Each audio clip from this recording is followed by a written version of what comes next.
thanks for coming out tonight. My name is Roger Royce. I'm the founder of the Royce Law Firm. We're the sponsor here of the food. And we're a business, corporate, and tax firm. We're based in Menlo Park, right down the road. We have offices in San Francisco and Southern California. Does anyone know where Silicon Beach is? I'm going to take that off my card if people don't know. Yeah, we're in Santa Monica as well. So for tonight, topic is, this is our venture capital panel. So we have two venture capitalists on our panel. We had a third, but he was awed and intimidated by the rest of the panel, so he didn't come. And it is investment and latest innovations in machine learning. So before we start, I think it'd be good to get a sense as to who you are. So how many startup entrepreneurs in the audience here? Investors? Okay. Service providers like me? All right, Deloitte is here. Academia, educators. All right, government, sometimes we get government. Scientists, sometimes we get scientists that show up that are just purely interested in the science. Okay, gives us a good sense as to who's here. Oh, journalists, got to ask. Okay, good, we can talk freely. So what I'm going to do tonight, first I'd like to let our panel, Matt and Stuart, go ahead and introduce themselves and tell you a little bit about who they are, how they come to the space, and then we'll dive into a handful of topics. What you should do is think up really good and interesting questions to ask them when we get to the Q&A portion of the program at 8 p.m. Okay? So with that, Matt, why don't you start? Tell us a little bit about who you are and why you care about this space.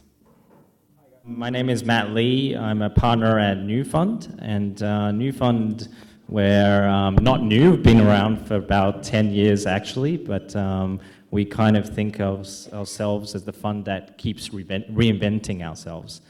So we invest in US, North America, and in Europe. And this is actually my second month at NewFund, so I took some time off, so about 4 months on holidays, so I'm a little bit rusty, so if I say some stupid things, don't mind it. So at NewFund we invest across sector agnostic, but focus on pre-seed and seed stages, writing checks between 300K up to $1 million. I personally focus mostly on consumer technologies, consumer apps, consumer CPG products, and spend a lot of time also in the frontier tech space. So that's where my previous firm, CRCM Ventures, was focused on. So I was investing in AR and VR, drones, robotics, autonomous vehicles, and AI machine learning. And that's how I kind of stumbled into this event. Got some experience across AI machine learning, not just in the US, but in Europe and in Asia and China as well. At Viaduct Ventures, we focus on big data and AI, artificial intelligence-based companies. An easier way to think about it is we see data and data streams as the new oil. It's a commodity.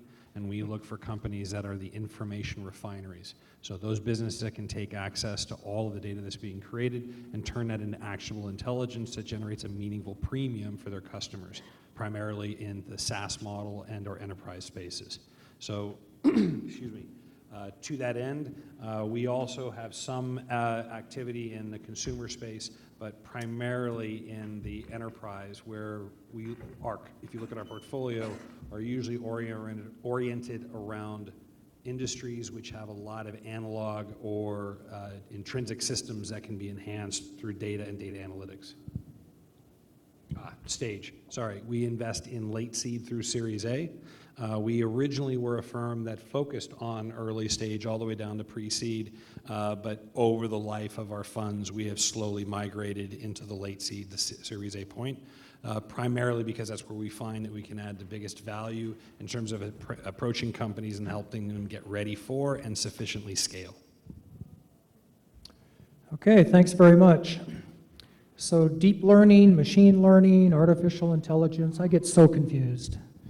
Help me understand what the difference is between all those things. So I think that's actually a really apt question in terms of we use this term artificial intelligence with such aplomb, and it actually means multiple different things. Machine learning is a key facet that is going to become intrinsic within artificial intelligence systems or applied intelligence systems. But what we hear in the media, what we hear and see on television is really closer to something called artificial generalized intelligence, something that simulates and pretends to be human. But actually machine learning is a series of complex algorithms and models that take a look at very large data sets and then manipulate them in a way to generate further insights or information or further data streams that ultimately can be refined into intelligence. What is data? It's a series of numbers. What is intelligence? The ability to make use out of what you're getting from that data. So the reason why this distinction is important is I remember, I've been around long enough, that I remember a time in the not so distant past where people said, I am a web company. I have a restaurant with a website, I am a web company. I have a sock puppet, I make commercials, I have a website, I'm a web company. That does not actually intrinsically make you. You're a restaurant that is leveraging a tool. Machine learning is a tool and is a technology base to enable you to execute your business model. Applied intelligence is making use of that intelligence in an automated format. And artificial intelligence is actually having the ability to modify its space, modify its own design in the ultimate sense, to be able to further learn. So these are segments that we want to understand what the technology can do. The next big question is when we think about structuring our company and the way we engage our customers, how is this expressed within our business model? How are we in turn adding value to that customer? Does that help? Yeah, I think I definitely agree with you, Stuart. I think just to go a little bit deeper as well into, I guess, like different parts of artificial intelligence. Different companies might be looking at leveraging different data sets. For example, images could be a data set, or even words, or any kind of data could be taken and kind of analyzed. And so you have different divisions such as computer vision, natural language processing. But again, these are all kind of like techniques or tools that companies leverage to build a business around. So I find it interesting. We see a lot of companies, and a lot of companies pitch us that we're an AI company. I'm like, what is an AI company? Like, are you leveraging AI? Are you building AI? But I prefer companies, they pitch themselves as, I'm solving a real-world problem. This is a critical problem, and I'm using machine learning or some kind of technique, and this is why I'm better or different than everyone else. So let's pause on that, because there was a time when we'd do these panels, and I'd hear VCs like yourselves say, there's no such thing as a data company. Data is just a byproduct of something else. So have things turned? I mean, is machine learning the product in itself, all the analytics and the data and what you get out of it? Or is it still just a byproduct of some other service or product you're providing? Should I go? And what I mean by that is, what would you invest in? It's not that companies can't be pure data. So let me unpack a couple of things there, because I can understand where folks are saying there's no such thing as a data company. And in this regard, there's no such thing as an oil company. But of course there is. The oil is in the ground. There's different ways to get that oil. There's different places where that oil is located. The oil company is what is either generating the ability to get to it, or generating access to it, or doing something with it. A data company is the same thing. What we see, especially in industrial 3.0, 4.0 companies, what we see in major industry, we see across the board, folks have installed so many sensors, they've installed so many computers and networks, and just simply the existence of these things is generating data. In that regard, this is simply a byproduct of what these companies have done to do X. But the next question is, simply generating data does not in turn create value. It's creating value for data storage companies. It's creating value for cloud companies to be able to try and collect and redistribute this. But the data itself is just like oil, just like a raw material, it's there. Machine learning is one of those tools in a tool set. We also look at, to your point, it's not just machine learning. Is it a platform company? Is it a product company? And what does that mean? If it's a platform company, what are the tool sets and the approaches and the frameworks that they're leveraging to enable their customers to either access data, distribute that data, and most importantly, convert that data in some meaningful way that in turn drives ROI to the bottom line or the top line. Quick example of that. One of our portfolio companies does ring fencing, geo ring fencing, so it gets a sense of what the inflows and outflows of people are. Why is this important? Because they're companies, hotel companies, who on average know that you've stayed at their hotel even though you are a Gold Star loyal member somewhere around 2 weeks after you've left the hotel. So if they're not aware that you've come until it goes through the centralized process and something finally converts your participation into actually information, they've missed out on a tremendous amount of opportunities. Or there are other companies, in fact, this is an interesting set, in the cruise industry.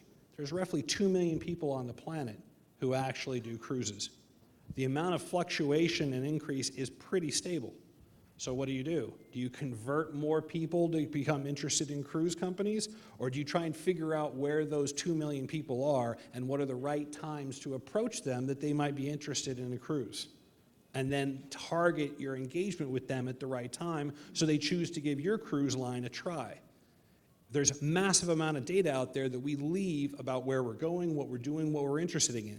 But it's not actionable unless someone has built a system to be able to take these data streams and then convert it into something useful for that customer, and then they can take action, and that action leads to a return, leads to a result. I like Stuart's analogy of oil. I think the way I kind of think about data is, so you've got data collection, you've got data analysis or analytics, and then the third piece is you're generating an ROI or an outcome or a business case or something like that. I think a lot of folks are stuck in this second portion of it. They're like, we're going to have the best algorithms, or we're going to have the best machine learning and all that stuff. But what they don't realize is, if you don't have the right data sets, you don't have the right the source to begin with, then it's garbage in, garbage out, right? So I've been looking at the healthcare space for a while, and for example, a lot of companies are focused on, we're going to build the best algorithms to determine whether this person has cancer or something. But they're not really actually understanding what is the baseline of data that's being used, that should be used to determine an outcome. So I think from the data company's perspective, I think having the right data and also having proprietary data is very important. And that's where I think a lot of companies have value. And you would ask the type of companies to invest in. There's essentially 3 types of companies that we see, of which the latter 2 we tend to focus around. So again, there's this almost ubiquitous term of I am an AI company. But once you open the hood, is it a platform company? And what that really means is, are you a company that's enabling other companies to do X, to create Y, to create value? Right? At this most basic level, creating a set of tools that these folks will leverage. But a platform company is actually accelerating that value, whether it is an end company that has the intrinsic knowledge within it that they do it for themselves, or a third-party company that's creating value for their customers, leveraging on top of your platform.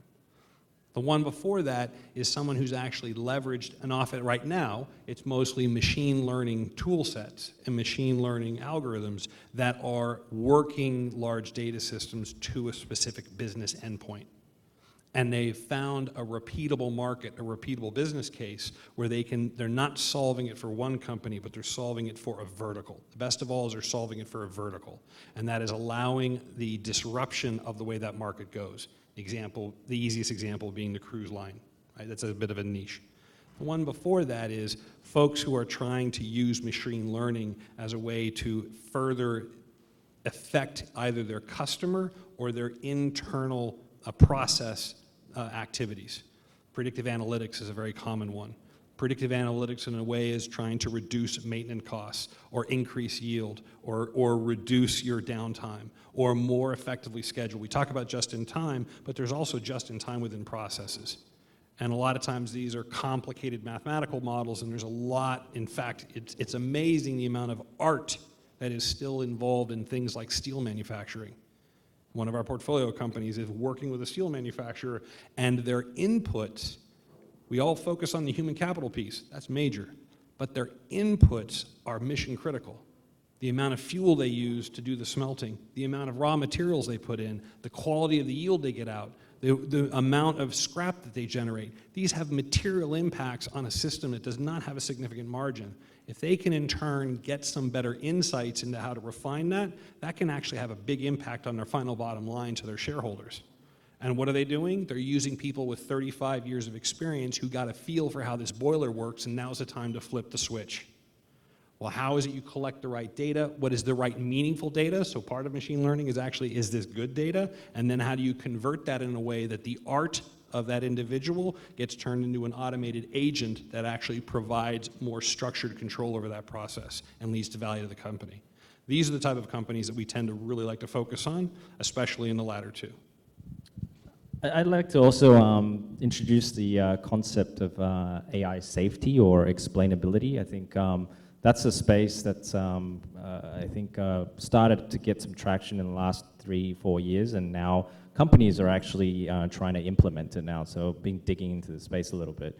But the basic idea is behind it is, so let's say you have a black box that's churning out an algorithm, and then you're getting a decision affecting your bottom line or affecting the performance of a physical product or something, like a jet engine, for example. How do you explain the AI's decision or the machine learning decision if something goes wrong? Like, how do you audit what the computer has told you? Like, can you depend on the decisions that's being outputted by the machine learning algorithms? I think that this is really critical for two reasons. I think firstly is as humans and as operators of businesses or executives on boards, you need to be able to explain what your systems are doing. A simple example would be autonomous driving company, and you know, if it turned left and it hit somebody, why did it do it? Do you blame the engineers? Do you blame the data scientists? Do you blame your data? Do you blame, who do you blame, right? And the second reason I think is if the system can understand why it made the wrong, understand the decision that it's made, whether it's right or wrong, it actually introduces a third layer of intelligence into the process, which theoretically should make the system smarter. So I think this is an area that a lot of people are spending time on right now, and could kind of like introduce this concept of real AI, I guess. Well, that was a long answer to a short question, but all right. You kind of scared me a little bit with that example about the cruise ship, though. You know, I'm not making this up. Last night, my Alexa asked me my name. It's like, whoa, that machine is learning a little too much about me. Yep. So let me, you just reminded me of something. I was reading Malcolm Gladwell's latest book. It's called Talking to Strangers. And in it, they do these studies where I'm a lawyer, so I was interested in this, where they track, judges have to make these parole decisions. People come before them. Are they going to let them out? Not parole, but bail decisions. Are they going to let them out on bail or not? And they always want to meet the person. They want them in the courtroom. They want to look in their eyes and see if they're telling the truth or not. Are you going to run or are you going to stay? Statistically, they are correct about whether someone's lying or not about 54% of the time. Just a little better than chance. So in this study, what happened is that the experimenters, they use just pure data. They just never met, never saw the criminal, or the defendant, never met him, didn't hear anything they had to say. They just based the decision on whether they thought that he was lying or telling the truth based purely on their background. They just ran the data. The machine was right way more often than the judges were, way more often, 70, 80, 90% of the time. You know, that's an example there, I think, of the data and the machine learning a whole lot better than humans. And it just occurred to me as that's in the legal sphere. You know, I wonder if there's other examples like that. You gave me a good one about the steel mill, right? I wonder if the machine's not doing a better job than a guy who just is, you know, or the farmer who's out in the field and says, well, it's about the time I plant every year. I wonder if the machines aren't doing a better job. Do we have any data around that? So let me jump in. Let me go back to the very first answer I gave, and that is around the distinction between machine learning and AI. But even when we group them together, these are systems that are very, very good in very, very specific bands. And so as long as there's a clear understanding of what the variable set is and the variability within the variable set, then we can start to produce learning models that create greater and greater efficiency and accuracy in the predictive nature, and it can extrapolate things actually beyond what the programmers are considering. But it's all about application set. So again, this is where there's that distinction between we think Terminator is right around the corner, that's going to fake us out. But the truth is we're creating very specialized, very narrowly defined systems. So does the farmer intrinsically have access or consider variables that the modeler did not think to include, and therefore you end up having these wild scenarios that could perhaps lead to the failure of an engine, not because the model is wrong, not because the programmer is wrong, but they did not factor in the complete data set. And is it appropriate or is it efficient? Because there's always these tension trade-offs. Is that model, and this is again better why we want to be narrowly focused in how we apply it. So when does the true pure artistry get removed? I would say it's using the steel mill example when you truly have defined or have a discrete enough process that you can effectively model. Matt, any comments to that? Anything you want to add? Not really. No. Okay, well, let me ask you another one. I've been been hearing, provocative. Can I make a provocative statement? What's that? Your example actually touches on a really interesting consideration that's happening right now. And that is data. We're talking about data is just data. But what happens when that data becomes personalized? What happens when that personalized data gets assigned a value on a societal level? What happens if there's a political question assigned to that value by society? And even though you're using data and getting the right answer, if it's not in line with what society is comfortable with, and so I think these are some things which we don't want to have to solve. Part of the advantage of a steel mill is whether it's coal or coke or oil or heavy water and from being dirty, et cetera, that's just all it is. I think we do still have some work to do, both on a technical level and also on an understanding level, that data and data analysis does not necessarily have anything to do with value judgment. I do not have a pathway forward, but I don't think we're going to be able to shove that one under the rug. Okay. Yeah, I was going to go there, but thought better of it. Instead, I think I'm going to ask you about a comment that I've been hearing a little bit lately, is that what you said about the Terminator. I've been hearing people say, you know, we've been talking about this for an awful long time. I mean, where's the beef, right? Where are the real, you know, the examples of the successes, the use cases, not just the promise of all these things that we're going to have a more productive steel mill. Where is it actually being used in practice and giving us real good measurable results? Can you give us some examples? Well, I think machine learning is being used as a tool for every single company. I'd argue if you're going to start a technology company and you're not thinking about using machine learning to give you better decision making or even to automate some of your processes, then I think you're probably falling behind, right? So for me, I think I spend a lot of time in the consumer space. You probably don't really realize it, but for example, one company that's just amazing at doing recommendations, personalization of content, is a company called ByteDance in China. And ByteDance first started with a news app, a news aggregator called Headline, Toutiao, and they are the best at recommending you news. They're just so good at it. They understand your consumer behavior, they understand what you like to look at, what you're reading, what you're watching, and they have the best recommendation engine. Because of that, they have 70, 80 minutes daily active time, right? It's crazy, right? And like 600 million users, roughly. So the same, I guess personalization for consumers, they applied it to other kinds of content in short form video. So they applied it to TikTok.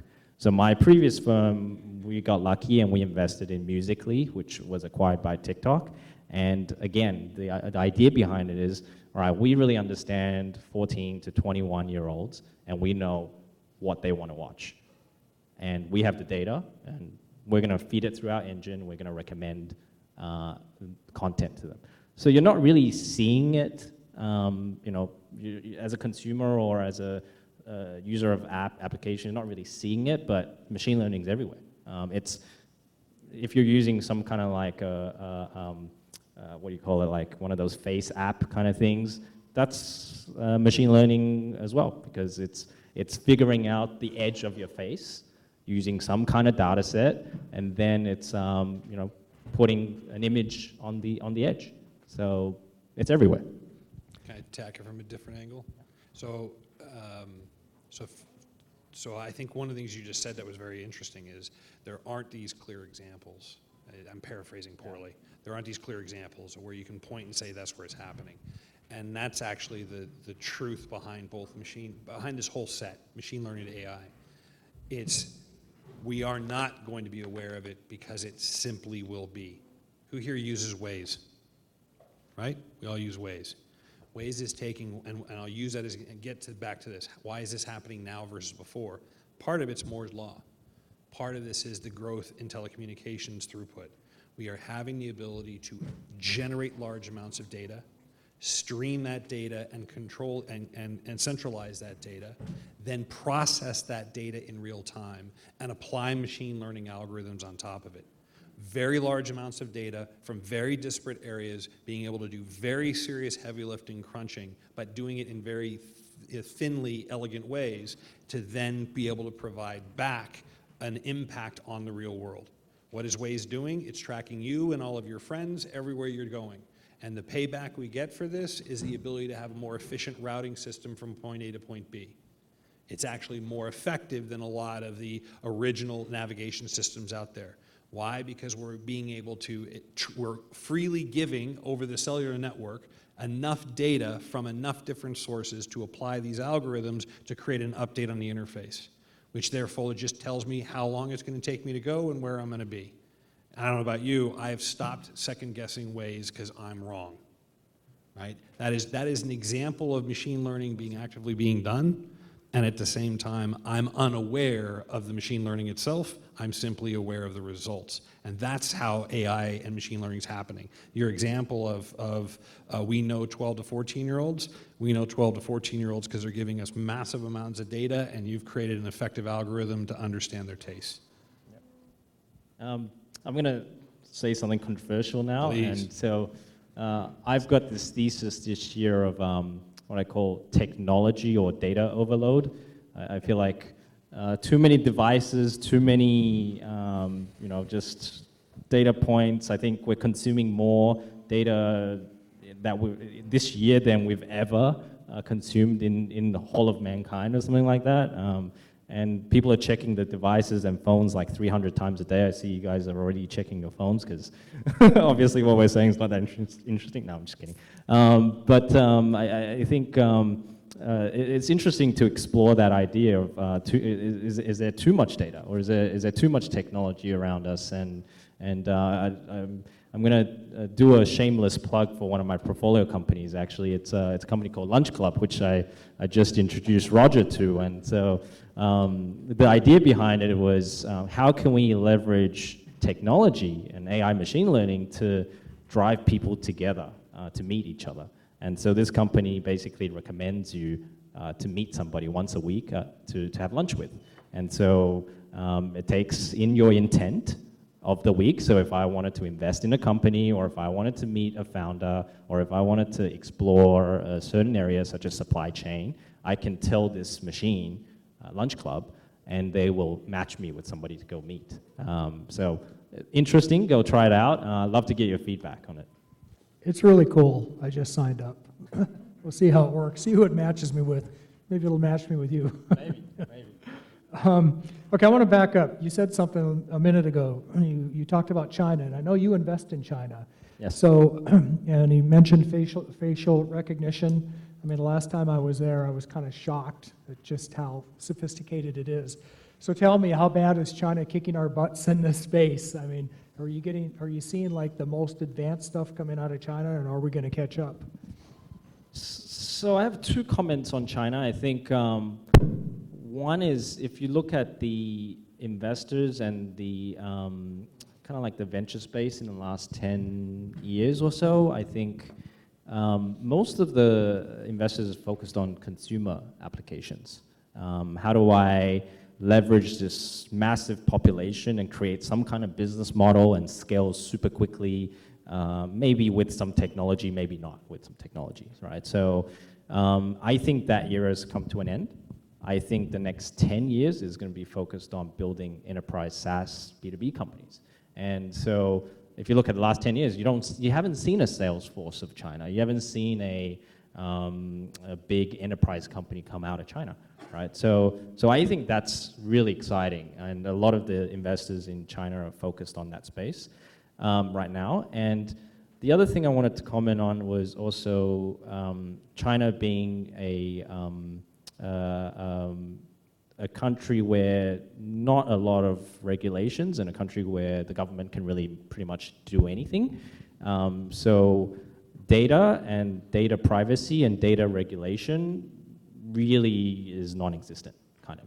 So, for example, one space that I've been digging into is healthcare, and if you look at doing a clinical trial in the US, it probably takes, I don't know, 3 years or something, and with a population of like 1,000 people and lots of regulatory hurdles to go through, you can do a clinical trial with 50,000 people in China in less than a year and collect all the data that you want, right? So data advantage, lack of regulations, I think they're going to be ahead of the game, yeah.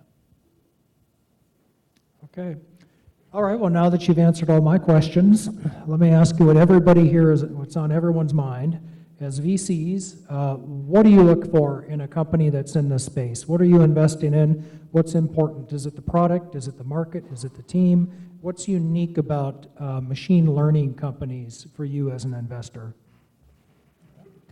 So it's all of the above, and it's how they are working together that's creating a disproportional advantage. So the machine learning itself, how is this either fundamentally changing the approach to how a business process or a business transaction is happening? How is it that the product that's being done is accelerating that process? Not just changing it, not just reducing steps, but actually accelerating and removing the friction. And how is it that this team has the ability to demonstrate it's not just a matter of I can scale this by turning on more servers, but I can actually scale the team as I grow the business to be able to serve more customers. And I've got a market that is broad enough and deep enough that I can really move the needle. So it truly is all three. And what ends up happening most often, what's rare is finding those companies, and there's more, but finding those companies where they really are firing on all cylinders across those pieces. Yeah, I think completely agree. All of the above, and like I mentioned before, I think if you came out and started pitching, I'm an AI machine learning company, probably I wouldn't be that interested. But if you pitched me and said, you know, I'm going to be solving this massive problem, this is the return on investment, this is the strong team that's capable of doing this, and we leverage machine learning technologies, and this is how we're different from everyone else, I think that's a very compelling pitch. I think part of this is the fact that AI is right around the corner and 10 years and 100 years out. What is the final definition of AI? And so right now it's really important as a startup, as any effective business, how is it that I am developing a financial impact in a market that is in turn both enabling me to scale as a business, work through the market as it becomes more educated about the need set and becomes more and more addicted to my product, and the moving needle of the capability stack of AI itself meeting and exceeding the next wave of problems to be solved. It's not simply, I've achieved it, I'm done. It's how is it that as we work through and enhance and improve what the capabilities of AI are, that we are actually evolving as a business and evolving how we're solving the solutions, solving the problem sets of our customers. So on that, what does the future look like? Where do you think the opportunities are? What are the big new problems that have yet to be solved by deep learning, machine learning, that could be solved? That's a good question. I mean, I think... Thank you. I'm actually digging into the cybersecurity space right now. I think I just saw on my phone just then there was another breach today. I feel like there's a breach every 2 weeks now. I think one of the biggest challenges right now is more and more devices, more and more hacks, more and more operating systems, entry points for hackers, right? And I don't know how many people have you noticed that this year, especially this year, you started getting prank calls and IRS, all this stuff. It just started happening this year. I get it about twice a week now. Oh, and the reason I think this part is interesting is because I just went to Black Hat. It's a cybersecurity conference, and one of the biggest questions was like, can you leverage AI and machine learning to solve these problems? And not really the consensus, but I think the thinking behind it is, I think AI machine learning can help us solve some of the problems, can identify threats, can kind of like potentially respond to these threats as well, but you still need people. You still need people to respond and ultimately make decisions. And right now there's a massive shortage of people in the cybersecurity space. Can you replace them with AI? Not sure. Maybe in 100 years, I don't know. So I'm actually digging into companies that's what I call workforce upskilling or accelerated learning into the cybersecurity space. May not be related to AI machine learning, but it's a need. No, I bet it is. That makes perfect sense, because you use the data to know what's suspicious, right? It's like the example that the judges who can't tell when someone's lying, they get fooled by people, but a computer's not going to get fooled. It's just going to use statistics. I like that. That sounds like a really good example. Stuart looks skeptical, though. So I'm trying to make sure we don't turn this into a love fest. So first of all, I completely agree that machine learning and AI, it's not in the future, it's already happening. You're already seeing attack vectors, both by state and non-state actors, leveraging machine learning because the volume and variety of attacks are so easy. You just spin up a server and then let it loose. And then it creates bots to then actually train itself to attack in different ways. So there's no question, it's already being leveraged on both the attack and the defense side. The other element to it I completely agree with is, and this gets back to the intelligence piece, we keep referring to this as, I would think of it almost as like solvers, right? The machine learning solves for X, but the intelligence piece is what's important, such as, using your example, you get a penetration. Do you automatically shut down that port? The easy answer is, of course I would. And if I simply use a simple algorithm, it's going to go, this has been breached, this is a threat, I shut down that port. But what did I just communicate? I just told that bot this worked and this port is closed, but now I know this works. I also know that I got caught.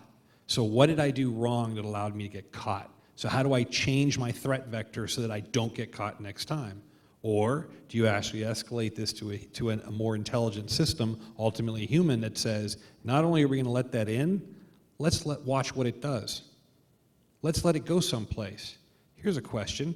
Do we take it to a place that's got good data and let it take it? Do we take it to a place that's got bad data? Why do we make that decision? Do we let it exfil that data? Do we then follow it where it goes? There's a whole series of things that ultimately can be programmed, and an AGI is going to be ultimately doing that.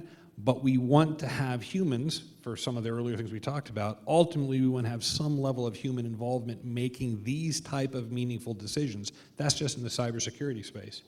I would actually say another relevant to this, but another element is we are looking to further and further automate the formation creation of software.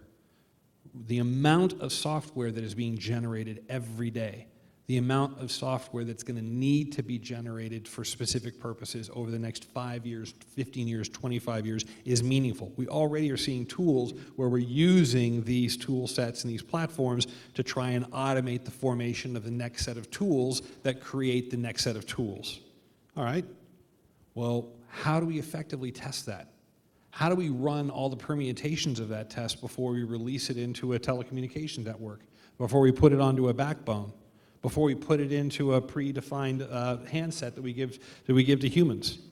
How do we actually then look at all the puzzle pieces within that application to see where there might be either vulnerabilities, inefficiencies, memory leaks, exploits?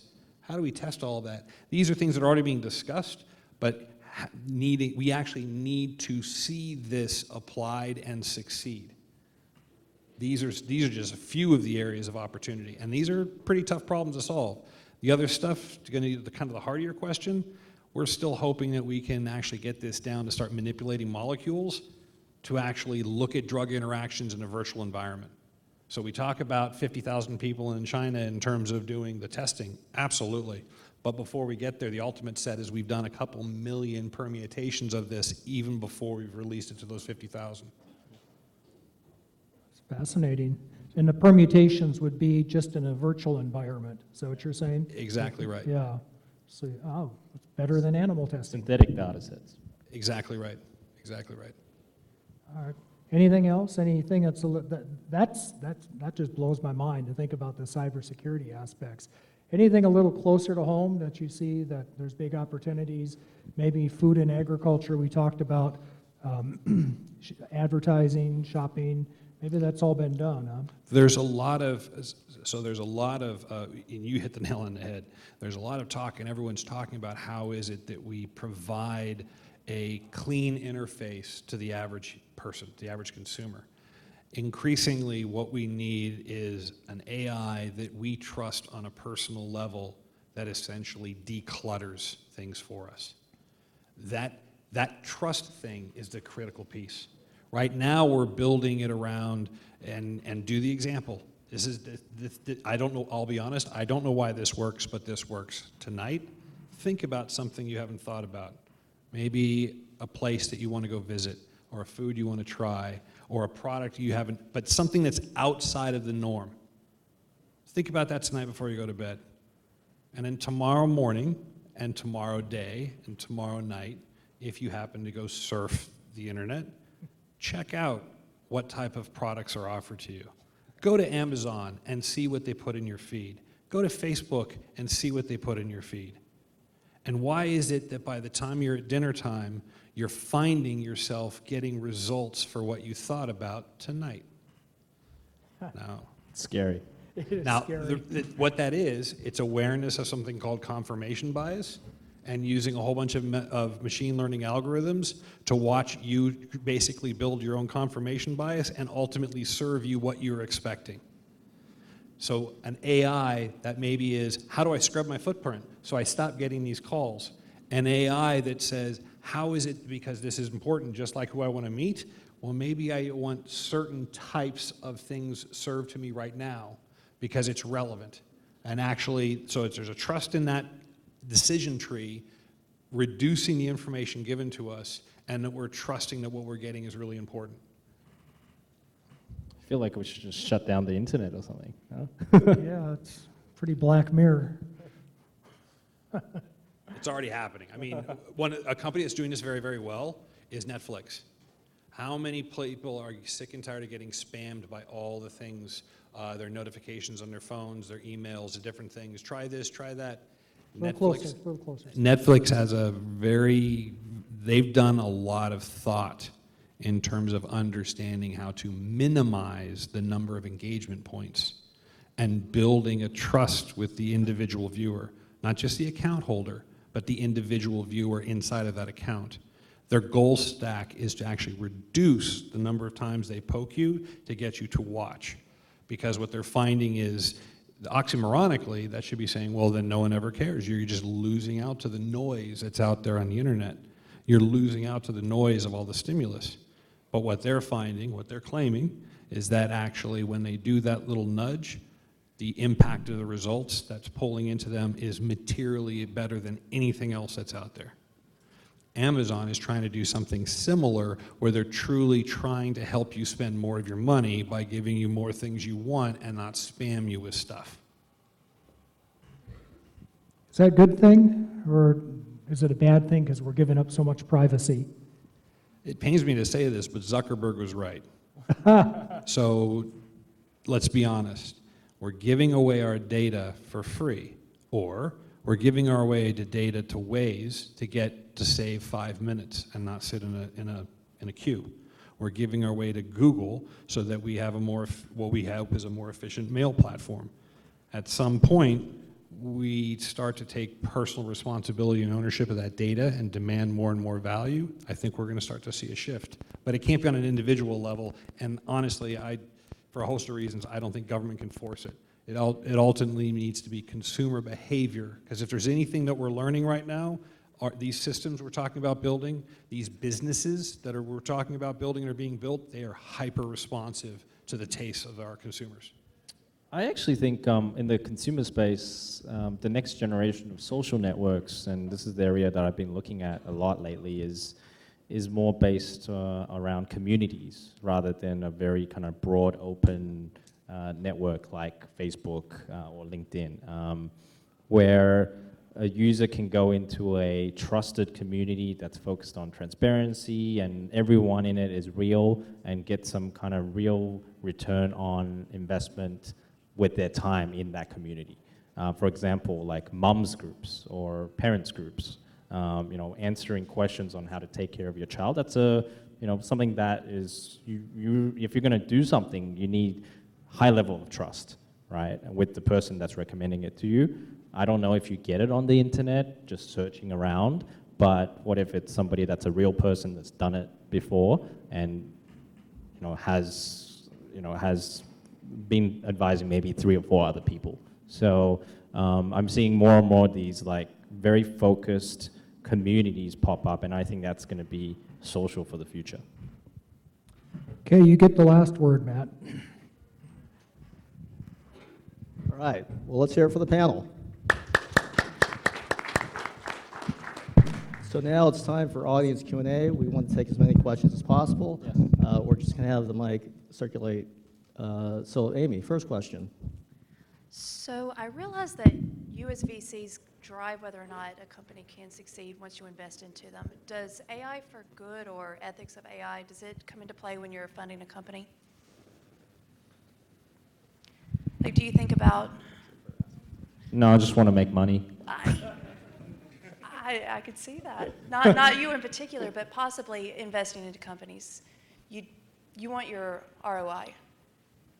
So there's so many different ways to unpack that question. I think it's a very valid question, and that is a threat vector question, because if there is I don't know if you overheard, but there was. Did you see the documentary about Cambridge Analytica? Right. So what's the first thing? That goes right to your point. There is right, wrong, or otherwise, just on the face of it, Cambridge Analytica automatically created a response within some of the audience. When you invest in a company, if you end up getting linked or seen as a Cambridge Analytica, that materially affects the effectiveness of that business. Also, we're seeing in the major players, the moment there's any type of exposure to that type of risk profile, it's just easy to shut it down. Part of the reason why Twitter is getting rid of all these accounts, part of the reason why Facebook's shutting down all these accounts, isn't just to get rid of fake news. It's simply trying to eliminate a threat vector, because they're desperate to try and stay ahead of something going wrong, where all of a sudden the hammer of government says we're now going to regulate. So that's not a direct answer to your point, because there are some kind of, it used to be double bottom line investing. How does it create a social good? I think we're going to start seeing kind of quasi double bottom line. How do I impact and create socially conscious or ethically conscious AIs? But they've done a lot of tests in that, and it tends to break the system. Would you, if you got the opportunity to invest in Twitter or Facebook at the seed stage, would you not do it? I passed on LinkedIn twice.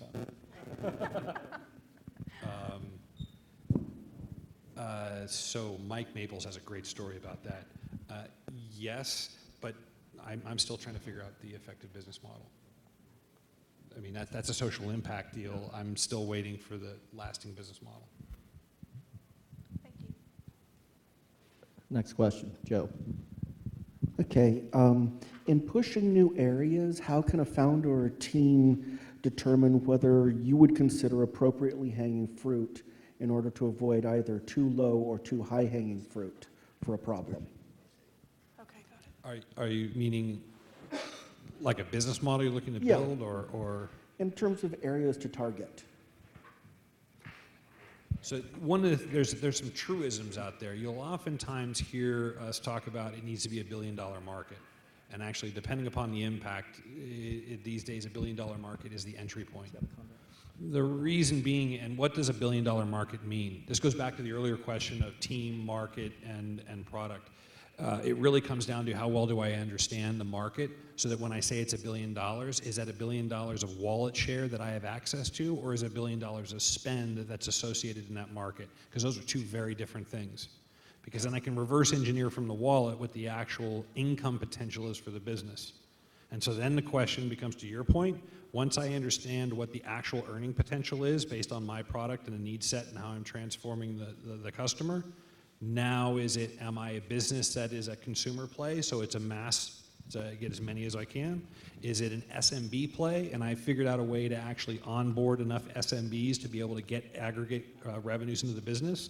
Or is it a Fortune 500 play, and I understand what that takes in terms of sales cycles, what that takes to close that customer, and how it is I get those contracts and generate the type of TCVs that are important? I threw a whole bunch of stuff at you. Your ability to communicate answers to that, even at the seed stage, the more you can answer that, the more you're communicating to us, I know what I'm doing and I know where to go. I guess for consumer companies, I guess what I'm looking for these days, rather than like I've got 10 million users, I'm looking for engagement. So how much time is somebody spending on the platform, and are they getting value out of it? I don't think, as I mentioned, I think the next generation of social networks can be focused on these trust and transparency focused communities, and it's really about engagement that's going to drive the ultimate business model, which I think works in space, is subscription. I don't think it's going to be advertising. I don't think it can do that for trust closed off communities. So the user really needs to get some kind of value out of it and be willing to pay for it. Question on that side of the room? So this question for Matt. You just mentioned there is safety concerns of AI, like we treat AI as a black box, and people have a concern of, okay, what's the capability of that black box? You were given an example about the engine misbehave because of some AI algorithms. So my question for you is, what's the latest, what's the trend of this in this space? Like, are there any, we're converging on some methodology to prove the AI is, whether it's safe or not safe, or it's still kind of wild, wild west, and we don't know, we're still brainstorming. Thank you. So I think DARPA put out something 3 years ago, or something called the XAI project, so the Explainable AI project, and so it's still pretty early. So a lot of it right now is kind of like methodologies and kind of like folks are trying to experiment and figure out what is the best approach. explainability. So there's people working on open source projects in explainability. There's people doing even a black box approach on top of a black box approach. Give me all your data, I'll give you an explainable algorithm. I'm not sure how that works, but so everyone's kind of like recognizes this is a space that's going to be important for the development of AI machine learning, but I think it's still super early and people are still experimenting right now. I've seen maybe 10 companies pop up recently incorporating explainability into their website, but are they really doing it? Are they really identifying biases in algorithms? Not sure yet. Question. Thanks. I got an easy one for you guys. So I was leaving an event with a group of friends, pulling out my phone to call an Uber, saying, hey guys, do you want to go to a sushi place nearby?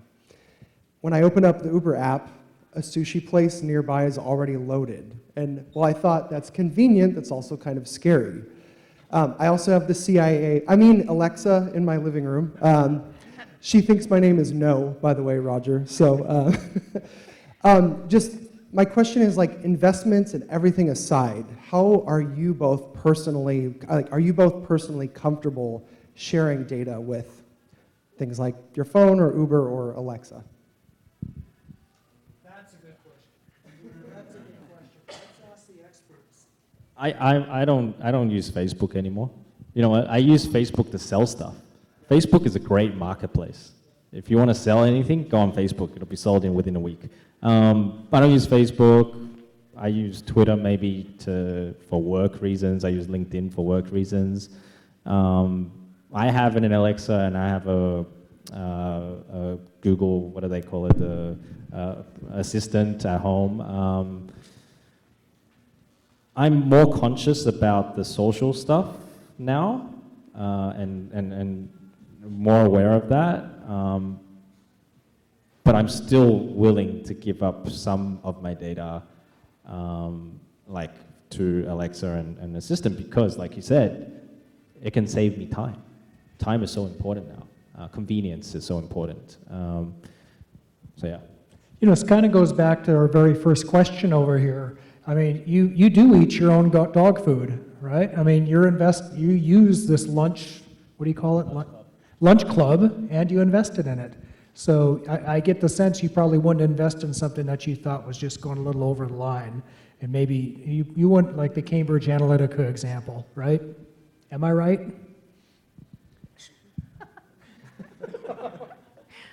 So I don't know if you've ever done it, but actually A little closer.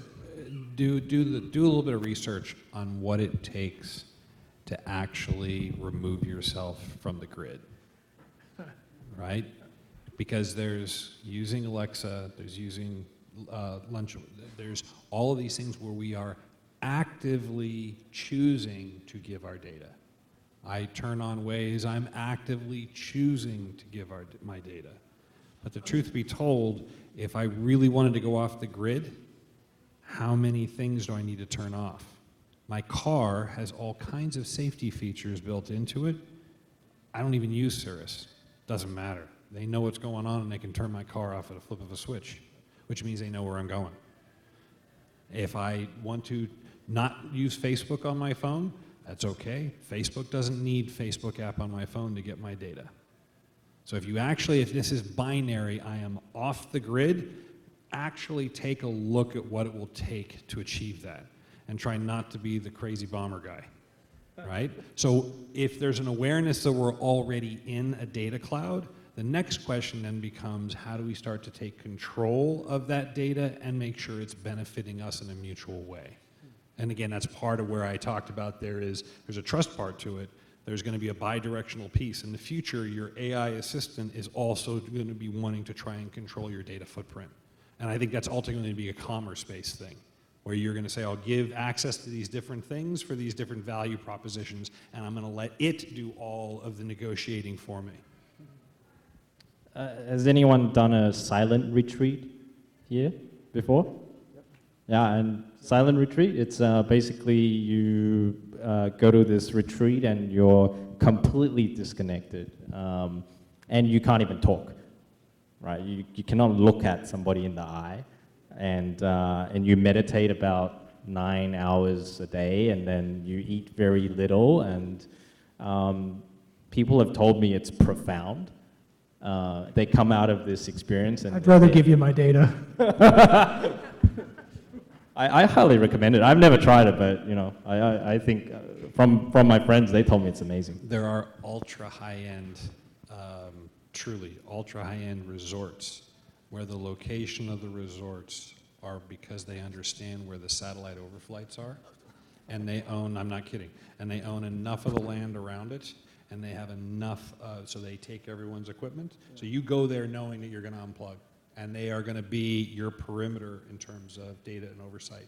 And they're literally, they will have scheduled on them, here are what the current overflights are. For those folks who want that level of disconnect, these places exist, and they're existing in more and more places and appealing to a very specific set of people who are willing to pay for that.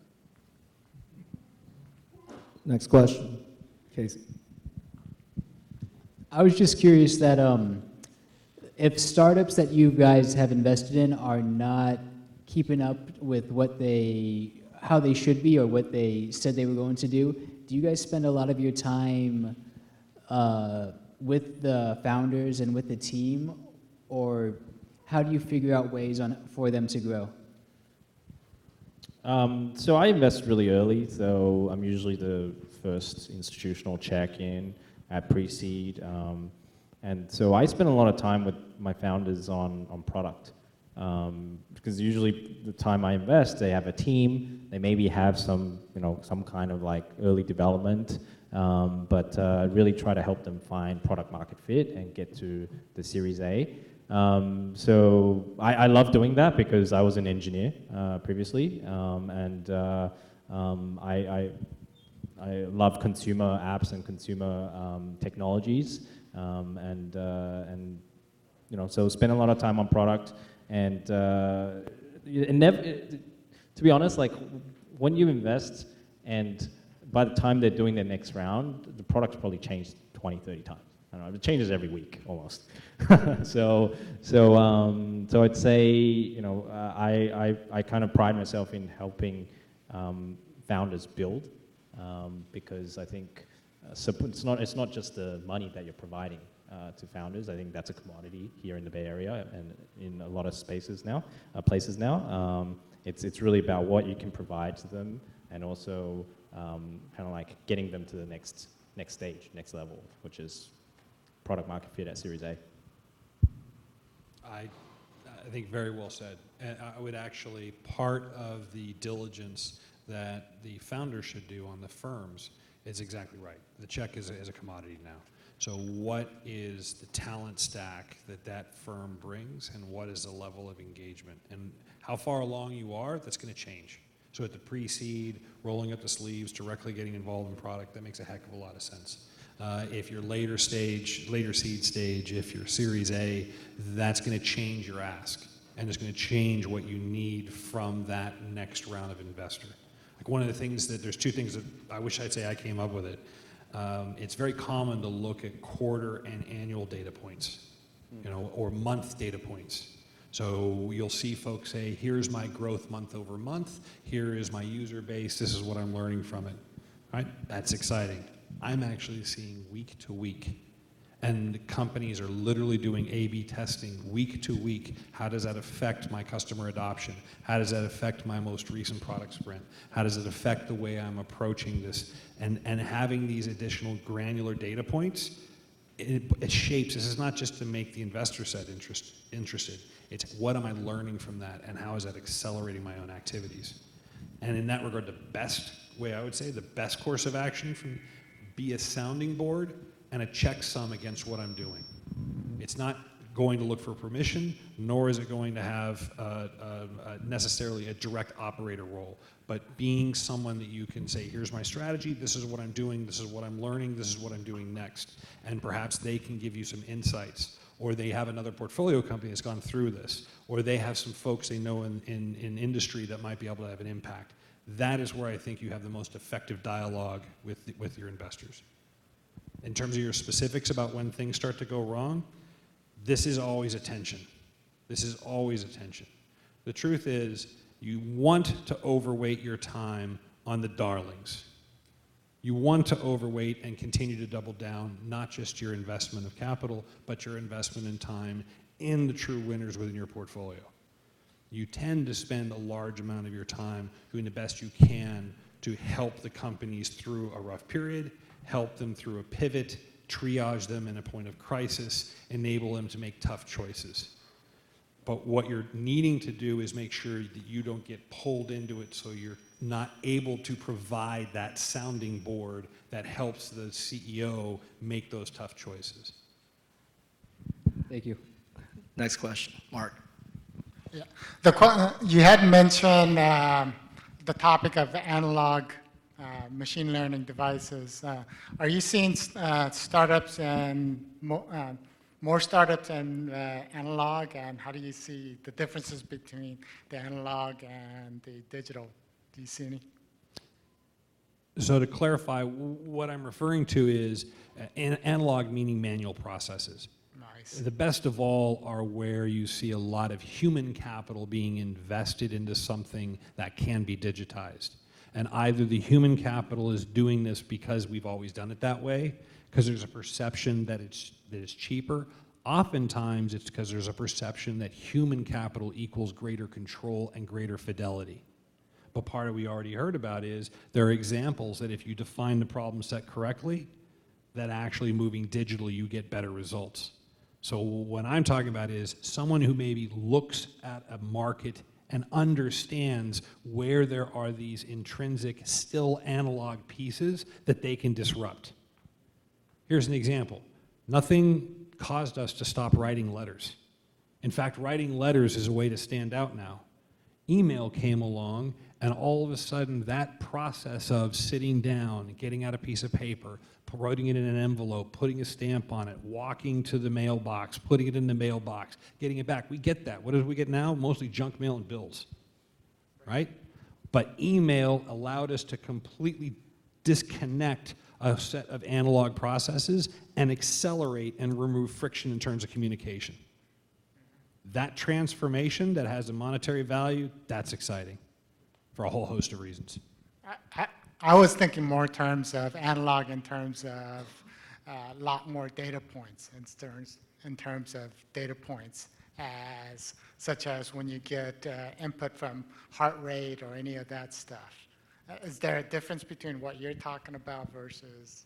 So now you're talking about data fidelity. Right.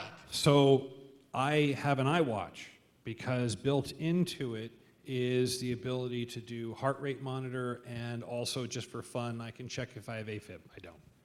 But it's just kind of a cool thing. This automatically talks to my iPhone, and it now tracks in there the data I get on this, which is then ported over to an application that is separate from this, that is also now pulling data from my medical records.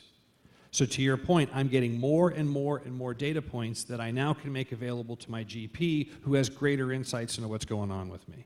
So this is absolutely happening. Thanks. All right. Next question.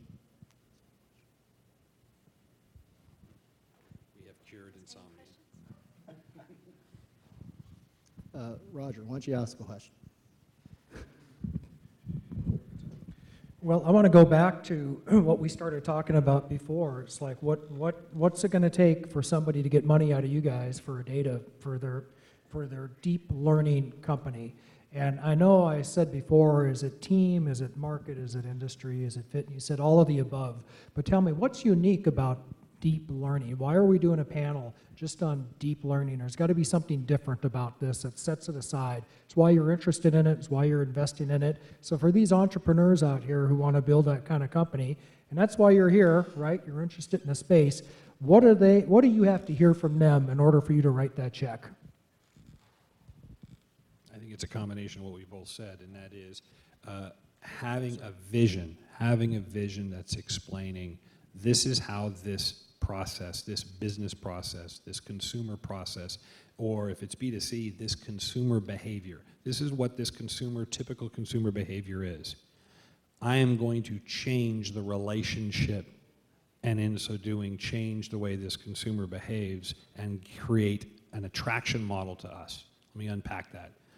As you succeed, in order for this to succeed, we are enabling a trust vector between the customer and the app, that I'm going to trust you to connect me with a stranger who's going to be relevant to my time. I understand that correctly? Or another way, let's take a step back. I can remember not too long ago where if someone said, hey, this stranger's car is going to pull up to the side of the curb, you're going to get in the back seat, you're going to get to where you want to go, and it's going to be safe. And people would look at you like you're crazy. It's called Uber. Or let's flip that model. Hey, here's a genius idea. Why don't you drive around late at night and let strange people get in the back of your car and then you drive them to other places? Are you crazy? We have no question about that. That very subtly completely changed a trust dynamic and a relationship dynamic in how we think about our lives. So to your point, what is it about your company that is going to truly radically change a behavior model and change a way people approach things? Then apply that to a large market so we can see how that behavior change leads to growth within your business. So, one thing I think it's worth mentioning, because we've talked so much about data now and learning, is, we don't have a sandbox here, right? We're not playing, it's like we're playing tennis and we've got some nets, and the nets are the laws that are coming along. I just did a webinar this morning for the American Bar Association on part of it was privacy laws and what you can and cannot do with data, especially in Europe. You've heard of the GDPR. California, as of January 1, we're going to have this CCPA. So we've got this regulatory overlay, and I'm still kind of struggling in my mind as to whether that's a good thing or a bad thing. I'm starting to come down, because the libertarian in me says, well, I don't like Alexa knowing my name and what I watch at night and, who I text in the, in the day or anything like that. But on the other hand, I don't really like the idea of the government, suppressing what could be really powerful, good technologies. And I just wonder how that plays into your guys' decision as well. Do you worry about this? Are you lobbying it for it? Is there, it's kind of like why we got Twitter and we don't have flying cars, right? Is deep learning more like a flying car, that we're never going to have because it's so overregulated? Or, I know Gloria would like this, or is it more like Twitter where it's just kind of a green field where, the sky's the limit? Well, I think, and correct me if I'm wrong, I thought GDPR and CCPA, it's just giving consumers the right to have their data back, right? It's not like they have to, do it, right? So it gives them a right to, well, depending which one, they can elect in, they can elect out, you have to tell them what you're doing with their data. You have to have in California law, you have to have a button on your website that they push, and they say, no, you can't sell my data to somebody else, that kind of thing. I personally think it's a good thing. I think regulation, compliance, and these kind of things. It's not going to hold you back. It's not going to keep your companies from going where you want them to go. No, I don't think so. I think it opens up opportunities to invest in new companies that potentially have to help other companies comply with these standards. So I think regulation. I think having some kind of body that represents the rights for the consumers. I actually think it's a good thing. Let me say it another way. Has it interfered with any of your companies so far, like Lunch? What is it? Lunch Club? Why can't I remember that? And I'm a member now too. Lunch Club. Not yet. We'll see after January. Okay, we'll see after January. But Lunch Club's not going to take my data and tell everybody what I have for lunch every day, right? That's No. not okay. So then I'm not too worried. Roger. So there's two parts to the answers. Let me just jump in. So I'm going to get to plug one of my portfolio companies. What you just described, GDPR, SOC 2, ISO 27000, this actually led to the creation of one of our portfolio companies called Tugboat Logic. So on the one side of it, regulation has created an additional burden and friction within business. Tugboat logic is actually reducing and eliminating that friction and providing the compliance that's necessary. So what's also interesting about them is they're doing it specifically for the SMB space, because these are the people who are the most at risk in having something existential happen to the business if something goes wrong, and they don't have a dedicated CISO. They don't have a dedicated IT team. They don't have the extra resources. So there needs to be someone who can come in and help them through this process. That's the one side of it. And the other side of it, though, is, let's be honest, the vast majority of successful exits for companies are M&As. And you're going to most likely be purchased by a publicly traded company if you're going to have a really meaningful, positive exit. These publicly traded companies, the VWs, the GMs, the Microsofts, the Googles, everybody and their brother, even before we have these regulations, everybody and their brother is mission focused on how is it that I can find an avenue into this company. They buy this company that did something wrong, here's my chance to go after the deep pockets from a paranoid perspective. That's just the norm. So when you think about how you're going to exit your company, part of what you're building is not just your product. You're building your product and you're building your company in a way that it is the most easy for the purchasing company to take you over. And so this compliance and these security things, the regulation is driving it, but truth be told, the better you do at thinking about this and having this process in place and being sensitive to these needs, it in turn increases the value because it reduces the risk vector for that acquiring company.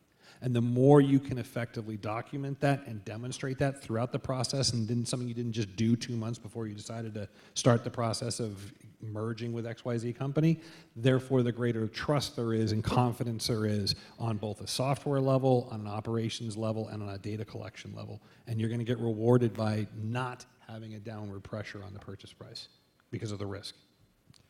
Let's wrap it up with a final question and comment.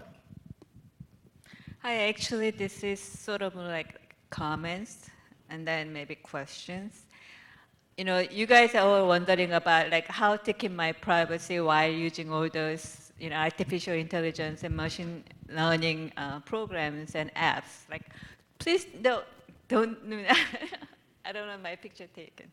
I'm serious. Thanks. I have my reason. Please do not use your own birth date, your home address, or real name. You know, don't act like you're a slave. You have a choice. You can still utilize those apps and make them work for you instead of like, you know, giving out your real birth date, your social security number, your home address, your real name. It's like, hello, you have your own responsibility for your own privacy. Just like I rejected it, you know, taking a picture of me, it's the same thing.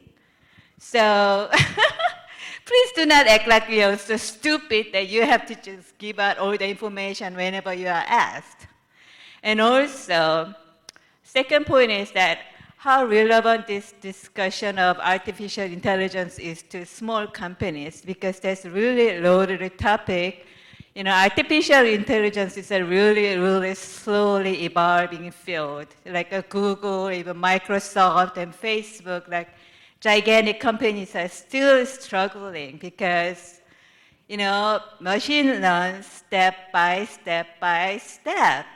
It's like they haven't even come up with quantum learning. It's like they're still on the like a theoretical side. So I'm feeling like, it should be more relevant to medium-sized companies than those who aspire to start their businesses, or, you know, in the like small company with 10 programmers.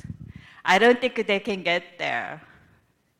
And I think you guys should give more practical advice instead of getting wrapped up in it's like, what is artificial learning and what is machine learning, because if you guys read the books, newspapers, news magazines, you guys should know. You guys should not have to Is there a question in this somewhere? comment. So that was it. Sorry. I think you bring any up response to that comment? I think you bring up, So first of all, if I understand correctly what you're saying, first of all, this is an example of how important privacy is. And this is also highlighting the value, and the way I'm looking at it is the value of the data that we generate. It's not that everything comes down to money, it's that there's value. And so the more that we as an individual, we as a family, we as a company can individually and uniformly take hold and own that value, the better off we are. The better we are for a host of reasons. And then in terms of owning that, I think you're exactly right. I think part of the challenge, if I understand correctly, part of the challenge we have is that we freely give away our data and then something goes wrong and then we get angry about the fact that something was misused within our data. And this is not a matter of blaming anymore, but there is a, just as we don't necessarily leave our car doors unlocked, that doesn't prevent us something having go wrong, but at least we've tried to do something by having the car door locked. So having that same kind of mindset adds value to it. In terms of AI itself, I think that's what you're hitting is at the dichotomy, that we're seeing impacts from this field having a material benefit and a material change in the way industry and the way businesses are behaving. But it's not nearly as dramatic nor as immediate as some of the way that the media and television and movies are implying. And unless something dramatically changes, and even if something dramatically changes, the amount of time it's going to take to permeate, to be able to create the type of change we're describing, it's going to take time. But let's not be complacent and then allow it to happen and then wonder what went wrong. On that note, let's give it up for the panel. And let's hear it for our awesome moderator, Roger Royce. Applause. So, ladies and gentlemen, stay in your seats. It's time for the raffle. We have 3 copies of this awesome book, Dead on Arrival, How to Avoid the Legal Mistakes That Could Kill Your Startup, written by Roger Royce. Roger, do you want to do the honors? Drum roll, please. And the first winner is... Gagan Agrawal. Gagan Agrawal. Gagan, come on down. You must be present to win. Going once, going twice. He's gone. Next. Drum roll again. Really good here tonight, I'll tell you. Paul Bromley from Strex Ventures. Paul, come on down. All right. Smile for the camera. Next winner is...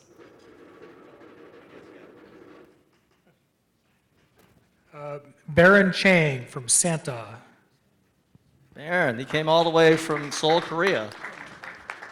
Congratulations. Folks, you can get your book autographs by the author a little later on. The third winner is final drum roll. What? Is there more than one on here? Sorry. I can't. Looks like Kim. L. Kim. That's our, you won. Congratulations. L. Kim, come on down. Folks, the video will be on our YouTube channel, youtube.com/idea-IPO. I'm expecting 10 million views, so please check it out. Stick around, network, socialize, and connect. And thanks for coming. We'll see you next time.